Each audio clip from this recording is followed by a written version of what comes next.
నమస్తే BCT news కి స్వాగతం నేను ప్రశాంతి ముందుగా బులెటిన్ లో హెడ్లైన్స్ డిసెంబర్ నుండి గేరు మార్చి పరిపాలనను పరుగులు పెట్టిస్తాను రాష్ట్ర ముఖ్యమంత్రి నారా చంద్రబాబు నాయుడు జగన్మోహన్ రెడ్డికి పార్లమెంట్ సభ్యునిగా పనిచేసిన అనుభవం ఉంది ప్రజల కోసం తీసుకునే నిర్ణయాలపై సూచనలు ఇస్తారని ఆశిస్తున్నాను మంత్రి నారా లోకేష్ భారతదేశం కోసం పోరాటం చేసిన గొప్ప వ్యక్తుల్లో బిర్సా ముండా ఒకరు వారి సేవలు మరువలేనివి ప్రధానోపాధ్యాయులు నరసింహారెడ్డి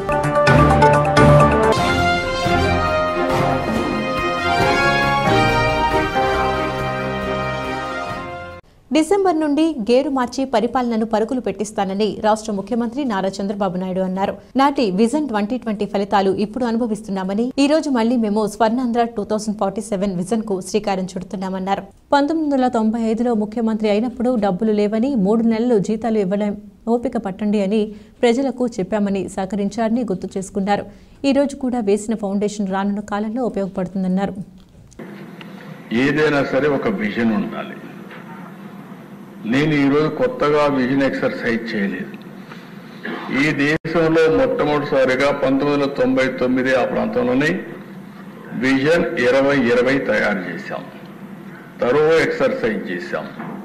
అప్పట్లోనే ప్రపంచంలోనే పేరుండే ఒక మేనేజ్మెంట్ కన్సల్టెన్సీకి అప్పచెప్పి విజన్ అంటే ఎట్లుండాలి, ఏ విధంగా నిర్దిష్టమైన లక్ష్యాలను పెట్టుకోవాలి, ఏ విధంగా ముందుకు పోవాలి, 20 ఏళ్ల తర్వాత ఈ రాష్ట్రం ఎట్లుంటుంది, దానికి ప్రతి 5 సంవత్సరాలకు ఒకసారి బ్యాక్వర్డ్ ఇంటిగ్రేషన్ కింద ఏ విధంగా పనిచేయాలి, మళ్ళీ 5 ఏళ్లకు ఒకసారి ఎవ్రీ ఇయర్ బడ్జెట్ పెట్టుకుంటాం, బడ్జెట్ ప్రాధాన్యతలు ఎట్లుండాలి, పాలసీలు ఏ విధంగా ఉండాలి, ఇవన్నీ వర్కౌట్ చేసి ఆ రోజు విజన్ 2020 ఇస్తే చాలా మంది ఆ రోజు కూడా 95లో నేను ముఖ్యమంత్రి అయినప్పుడు డబ్బులు లేవు, 3 నెలలు జీతాలు ఇవ్వలేదు. చెప్పాను ప్రజలకి, జీతాలు ఇవ్వలేము, ఓపిక పట్టండి, ఖజానా ఖాళీ అయింది, దయచేసి సహకరించాను. రెండో విషయం అధ్యక్ష, ఆ రోజుట్లో ₹2 కేజీ బియ్యం కూడా అతి ప్రియమైన ₹2 కేజీ బియ్యం కూడా రేటు పెంచాం. అనివార్య పరిస్థితిలో కరెంటు ఛార్జీలు పెంచాం. పెంచిన తర్వాత ప్రజలకు చెబితే ప్రజలు అర్థం చేసుకొని సహకరించారు. అదేవిధంగా నేను చెప్పింది, ఈ ప్రభుత్వం short term, medium term, long term ప్రణాళికలు తయారు చేస్తున్నాం. ఇది మీ భవిష్యత్తుకు, మీ పిల్లల భవిష్యత్తు అంటే నమ్మారు. నమ్మిన తర్వాత మీరు చూస్తే అధ్యక్ష, దాని ప్రూఫ్ ఆఫ్ కాన్సెప్ట్ ఈరోజు హైదరాబాద్ నాలెడ్జ్ ఎకానమీకి చిరునామా.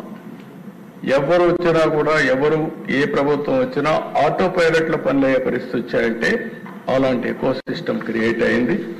ఈ రోజు నేను ప్రవేశపెట్టే స్వర్ణాంధ్ర 2047 కూడా ఈ రోజే కాదు, దీన్ని కరెక్ట్గా ఫౌండేషన్ మనం వేసుకోగలిగితే తర్వాత ఎవరొచ్చినా ఎవరైనా సరే ఇర్రివర్సిబుల్ గా ముందుకు పోయే విధంగా ఈ రోజు ఫౌండేషన్ వేస్తున్నామని చెప్పి కూడా నేను మీకు తెలియజేస్తున్నాను. ఈ రాష్ట్రం బాగా నష్టపోయాం. ఇప్పుడు కూడా తెలివైన వాళ్ళు ఇక్కడ ఉన్నారు, కానీ ఇక్కడ ఉండే వాళ్ళు ప్రపంచం అంతా రాణిస్తున్నారు, కానీ ఇక్కడ రాణించలేకపోతున్నారు. దానికి కారణం ఏంటి? ఈరోజు దక్షిణ భారతదేశంలో తక్కువ జీఎస్టీపీ వచ్చే రాష్ట్రం, తక్కువ ఆదాయం వచ్చే రాష్ట్రం, తక్కువ తలసరి ఆదాయం వచ్చే రాష్ట్రం ఆంధ్రప్రదేశ్ రాష్ట్రం. ఇది ఏమాత్రం కూడా ఆమోదయోగ్యం కాదు. దీన్ని మనందరం కూడా ఆలోచించాల్సిన అవసరం ఉంది. అదే మాదిరిగా అధికార యంత్రాంగాన్ని కూడా కోరేది, మానవతా దృక్పథంతో ఆలోచించండి. ఆలోచించి సమస్యల పరిష్కారానికి మీరు ముందుకు రండి. అందరం కలిసి పనిచేద్దాం. అందరికీ గౌరవించే విధంగా ఒక వ్యవస్థను తీసుకొస్తామని చెప్పి కూడా నేను మీకు తెలియజేస్తున్నా. డిసెంబర్ 1 నుంచి నేను కూడా గేర్ మార్చాలనుకుంటున్నా. 6 నెలలు అయింది, చెప్పాను, రోడ్ మ్యాప్ ఇచ్చాను, పాలసీలు ఇచ్చాం. ఇంకా జవాబుదారీతనం తీసుకొస్తూనే ఎక్కడికక్కడ ప్రజా చైతన్యం ద్వారా మళ్ళీ నెక్స్ట్ లెవెల్ ఆఫ్ అడ్మినిస్ట్రేషన్ తీసుకెళ్తానని చెప్పి కూడా ఈ సభ ద్వారా మీకు అందరికీ తెలియజేస్తున్నాను. జగన్మోహన్ రెడ్డి పార్లమెంటు సభ్యునిగా పనిచేశారని, ఆ అనుభవంతో సభ కార్యక్రమాలు మెరుగ్గా నిర్వహించడానికి, ప్రజల కోసం తీసుకునే నిర్ణయాలపై సరైన తీరులో చర్చలు జరగడానికి తగిన సూచనలు ఇస్తారని ఆశిస్తున్నానని మంత్రి నారా లోకేష్ అన్నారు. అదేవిధంగా లీగల్గా ఎటువంటి సమస్యలు రాకుండా పగడ్బందీగా డిఎస్సి పరీక్షలు నిర్వహించేందుకు చర్యలు చేపడుతున్నామన్నారు. ఉపాధ్యాయుల నియామకం వచ్చే విద్యా సంవత్సరానికల్లా పూర్తి చేస్తామని విద్యాశాఖ మంత్రి నారా లోకేష్ పేర్కొన్నారు. మాధవి గారు కొన్ని విషయాలు అడిగారు. ఒకటి, ఏజ్ రిలాక్సేషన్ చేస్తే బాగుంటుందని కోరారు అధ్యక్ష. ఇది ఆల్రెడీ ఫైల్ సర్క్యులేషన్ లో ఉంది, గౌరవ ముఖ్యమంత్రి గారి దగ్గర ఉంది. ఆ ఫైల్ సర్క్యులేట్ అయినా తిరిగి వచ్చిన తర్వాత ఎంత ఏజ్ రిలాక్సేషన్ చేశామనే దానికి నేను సమాధానం చెప్పగలుగుతా అధ్యక్ష. అదే విధంగా అధ్యక్ష, పల్లా శ్రీనివాస్ గారు కూడా ఎప్పటికలా ఈ డిఎస్సి ప్రక్రియ పూర్తి చేస్తానని కోరారు. కొన్ని విషయాలు లీగల్ వెళ్ళాము. నేను అనుకుంటాం నెక్స్ట్ అకాడమిక్ ఇయర్ ప్రారంభమైన ఒక నెల అటు ఇటుగా డిఎస్సి పూర్తి చేయాలనే లక్ష్యంగా మేమందరం పనిచేస్తున్నాం అధ్యక్ష. ప్రధానంగా నేను ఇక్కడ చెప్పదలుచుకుంది ఏంటంటే 1994 నుంచి డిఎస్సి పైన పడిన కేసులని వివరాలు మేము తెప్పించుకుని ఎందుకు పడింది, దానివల్ల ఎందుకు డిఎస్సి లేట్ అయింది, అది జరగకుండా పకడ్బందీగా జియో ఇవ్వాలి, నోటిఫికేషన్ ఇవ్వాలనే లక్ష్యంతో మేము పనిచేస్తున్నాం. ఎందుకంటే లక్ష కళలతో మన ప్రభుత్వం పైన నిరుద్యోగ యువకులు ఆశలు పెట్టుకున్నారు. ఆశలు వృధా చేయకూడదు. చిత్తశుద్ధితో డిఎస్సి నిర్వహించి ఉపాధ్యాయులు మనకి అవసరం ఉంది అధ్యక్ష. అందుకే పకడ్బందీగా ఈ కార్యక్రమం పూర్తి చేస్తాం అధ్యక్ష. ఈ సభ సాక్షిగా నేను మిమ్మల్ని కొన్ని విషయాలు కోరాలనుకుంటున్నాను అధ్యక్ష. నేను పుట్టినాటికే అన్న ఎన్టీఆర్ ముఖ్యమంత్రి. నేను పెరుగుతున్న వయసులో శాసనసభను చూసి పెరిగిన. ఇక్కడ చాలా మంది సీనియర్లు మాట్లాడే విధానం చూసాం. రాత్రి 2-3 వరకు కూడా శాసనసభలో చర్చలు జరిగేది అధ్యక్ష. ఒక స్పిరిట్ ఉండేది అధ్యక్ష. వ్యక్తిగతంగా ఎవరు తిట్టుకునేవారు కాదు, సబ్జెక్టమైన మాట. అది అయిన తర్వాత బయటికి వెళ్ళి అంటే అపోజిషన్ పార్టీ రూలింగ్ పార్టీ శాసనసభ్యులు కూర్చుని టీ తాగే రోజు మళ్ళీ ఆ ఇష్యూ గురించి బయట కూడా చర్చించారు. దానివల్ల గతంలో మనం చేసిన చట్టాలన్నీ తెలంగాణ రాష్ట్రానికి చాలా పనికొచ్చినాయి. ఆ స్పిరిట్ ఉండేది, ఆ డిస్కషన్ అనేది ఉండేది అధ్యక్ష. అది చాలా చాలా అవసరం అధ్యక్ష. ఈ రోజు ప్రతిపక్షం ఇక్కడ లేదు, ఎందుకు రావట్లేదు అనేది వాళ్ళకి వదిలేద్దాం. కానీ వాస్తవంగా సభ్యులుగా అధికార పార్టీ ప్రతిపక్ష పార్టీకి వివరించి మంచి డిబేట్ జరగాలి, దానికి మీ సహకారం ఉండాలని ఈ సభాముఖం కోరుకుంటున్నాను అధ్యక్ష. ఇంతేకాకుండా ఒక ఐటీ శాఖ మంత్రిగా నేను పక్క రాష్ట్ర శాసన సభలను చూశాను. అక్కడ డిజిటైజేషన్ పెద్ద ఎత్తున చేశారు అధ్యక్ష. మన సభలో చూస్తే ఇంకా కాగితాలు కనపడుతున్నాయి. సో డిజిటైజేషన్ అయ్యన్న పాత్రుడు గారు మీ నాయకత్వంలో శాసనసభను మొత్తం డిజిటైజ్ చేయాలని నేను కోరుతున్నా అధ్యక్ష. అంతేకాకుండా మీరు పార్లమెంట్ సభ్యులుగా చేశారు. పార్లమెంట్ ప్రాక్టీసెస్ గురించి నేర్చుకున్నాక ఏమంటే ఇక్కడ ఉన్న ఫస్ట్ టైం ఎమ్మెల్యేస్ చాలా మంది మేము ఉన్నాం, నేర్చుకున్నాక సిద్ధంగా ఉన్నాం. ట్రైనింగ్ క్లాసులు ఏర్పాటు చేసి అంటే ప్రాక్టీసెస్ ఎలా ఉండాలి, క్వాలిటీ ఆఫ్ డిబేట్ ఎలా పెరగాలి, ఒక బిల్ ప్రవేశపెడితే అందరం ఆయిజ్ నేజ్ కాకుండా అవసరమైతే చర్చ జరగాలి, సవరణలు తీసుకొచ్చి ఆ సవరణల పైన కూడా ఓటింగ్ జరగాలని బలంగా నమ్మే వ్యక్తిని నేను అధ్యక్ష. దానికి మీ డైరెక్షన్ ఉంటుందని ఈ సభాముఖంగా కోరుకుంటూ, వాస్తవం మిమ్మల్ని అక్కడ మీరు ఈ రోజు అక్కడ కూర్చుంటున్నారంటే మీ నోరు కట్టేశారన్న బాధ ఒకటి ఉంది అధ్యక్ష. కానీ విట్ ఉండాలి. పెద్దలందరూ చాలా మంది మాట్లాడారు. ఆ విట్ నేచర్ తోనే సభ జరగాల్సిన అవసరం ఉంది. విట్టిగా జరిగితే ఎన్ని గంటలైనా ఇక్కడ చర్చిస్తాం, ఎన్ని గంటలైనా మనం మాడడానికి అవకాశం ఉంటుంది. అది మీరు కోల్పోకూడదని ఈ సభాముఖంగా మిమ్మల్ని కోరుకుంటూ, మళ్ళీ అధ్యక్ష మిమ్మల్ని పిలిచే అవకాశం నాకు ఇచ్చిన చంద్రబాబు నాయుడు గారికి, పవన్ అన్నకి, బీజేపీ నాయకులకి నా ఉదయపూర్వక ధన్యవాదాలు తెలుపుకుంటూ సెలవు తీసుకుంటాను. బాపట్ల పట్టణంలోని శృంగారపురంలో తాలింఖానా వద్ద శ్రీ అయ్యప్ప స్వామి పడిపూజను అంగరంగ వైభవంగా నిర్వహించారు. ఈ సందర్భంగా స్వామివారికి ప్రత్యేక పూజలు నిర్వహించారు. అయ్యప్ప స్వామి దీక్షాపరులు స్వామివారికి భజన చేసి స్వామివారి జ్యోతిని వెలిగించి ఆకాశంలో భక్తులకు చూపించారు. అనంతరం స్వాములకు భిక్ష కార్యక్రమం నిర్వహించారు.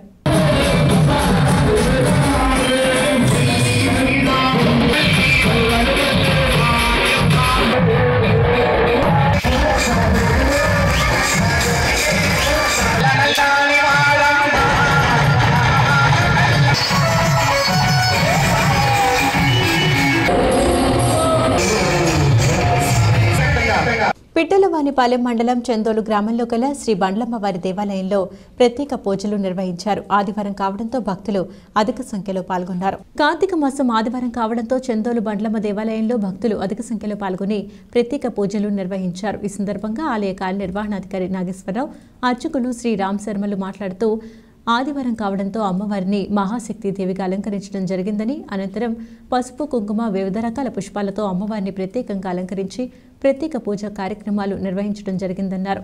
పరిసర గ్రామాల నుంచి భక్తులు అధిక సంఖ్యలో పాల్గొని దేవాలయం ప్రాంగణంలో పొంగళ్లు పొంగించి నైవేద్యాలు సమర్పించి అమ్మవారికి మొక్కుబడులు తీర్చుకున్నారు. దీంతో దేవాలయం భక్తులతో నిండిపోయింది. భక్తులు బార్లు తీరి అమ్మవారిని భక్తి శ్రద్ధలతో దర్శించుకున్నారు. బగలాముఖి అమ్మవారి దేవస్థానంలో కార్తీక ఆదివారం సందర్భంగా విశేష సంఖ్యలో భక్తులు అమ్మవారిని దర్శించుకుంటున్నారు. అమ్మవారికి పాద పొంగళ్ళు, అలాగే ప్రసాద నివేదన అలాగే తమ యొక్క వాహన పూజ కార్యక్రమాలు, కుంకుమార్చనలు, విశేషార్చనలు ఇవన్నీ కూడా అత్యంత భక్తి శ్రద్ధలతో భక్తులందరూ కూడా అమ్మవారి దేవస్థానంలో జరుపుకుంటున్నారు. వారందరికీ సకల శుభాలు చేకూరాలని ఆ పరమేశ్వరుని మనసారా ప్రార్థిస్తూ జయహో బగలాముఖి మాత, జయహో బగలాముఖి. భారతదేశం కోసం పోరాటం చేసిన గొప్ప వ్యక్తుల్లో ఒక వ్యక్తి బిర్సా ముండా ఒకరని పిట్టువారిపాలెం మండల పరిషత్ ప్రాథమిక ఉన్నత పాఠశాల ప్రధాన ఉపాధ్యాయులు నరసింహారెడ్డి అన్నారు. బిర్సా జయంతి వేడుకలను శనివారం సాయంత్రం పాఠశాలలో నిర్వహించారు. పిట్టలవారిపాలెం మండలం పిట్టువారిపాలెం గ్రామంలోని మండల పరిషత్ ప్రాథమికోన్నత పాఠశాలలో బిర్సా ముండా జయంతి కార్యక్రమాన్ని ఘనంగా నిర్వహించారు. ఈ కార్యక్రమానికి పాఠశాల ప్రధాన ఉపాధ్యాయులు పరిస నరసింహారెడ్డి అధ్యక్షత వహించి కార్యక్రమాన్ని నిర్వహించారు. ఈ సందర్భంగా ఆయన చిత్రపటానికి పూలమాల వేసి నివాళులర్పించారు. అనంతరం మాట్లాడుతూ భారతదేశం యొక్క స్వాతంత్ర్య ఉద్యమ నాయకుల్లో ఆయన ఒకరని, గొప్ప గిరిజన నాయకుడని కొనియాడారు. ఈ సందర్భంగా పాఠశాలలోని విద్యార్థులు గిరిజన వేషధారణలతో ప్రత్యేక ఆకర్షణగా నిలిచారు. ఈ కార్యక్రమంలో ఉపాధ్యాయులు బుడ్డా నాగేంజనేయులు, అర్జున శ్రీనివాసరావు, చంటిబాబు తదితరులు పాల్గొన్నారు.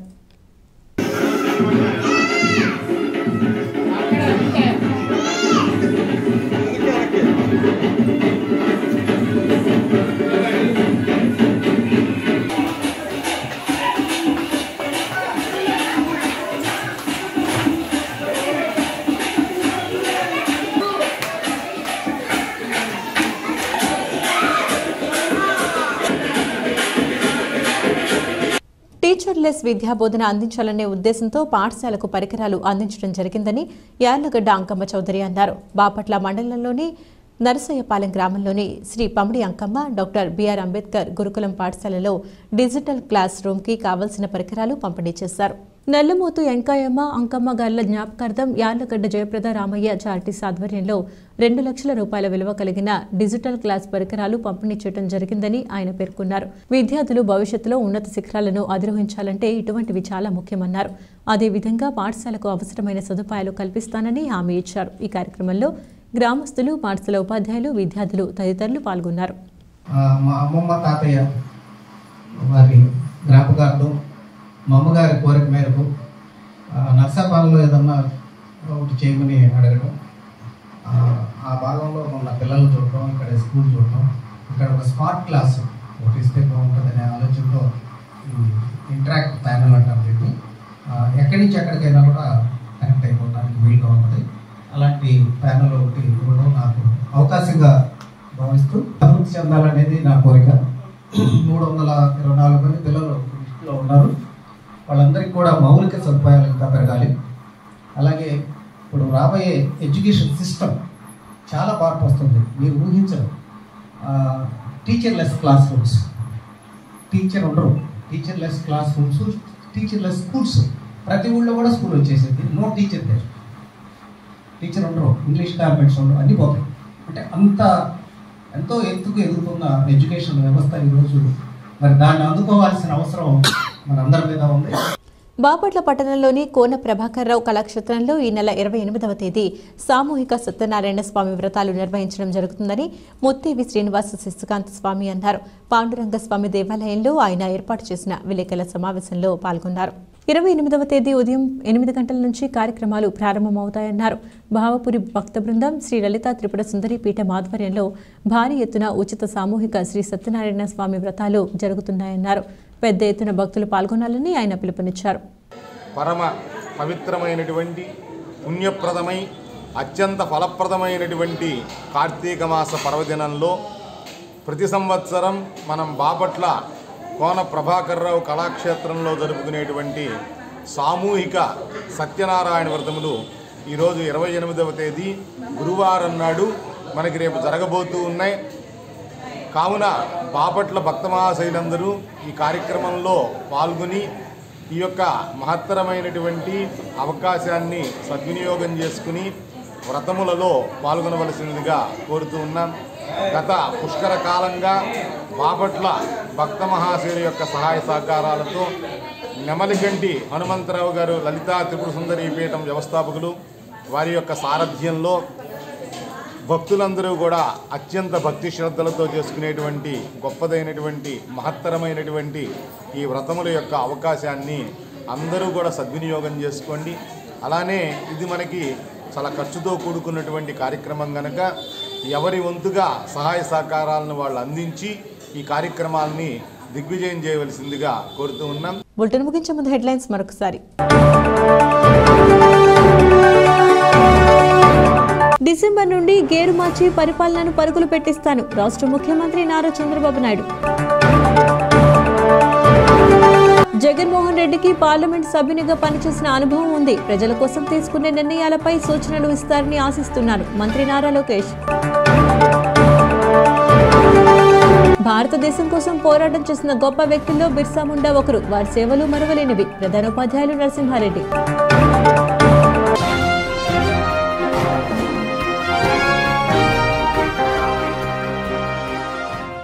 ఇవి వాళ్ళ బీసీటీ న్యూస్ అప్డేట్స్. తిరిగి మరొక బులెటిన్లో మళ్ళీ కలుద్దాం. అంతవరకు సెలవు. నమస్కారం.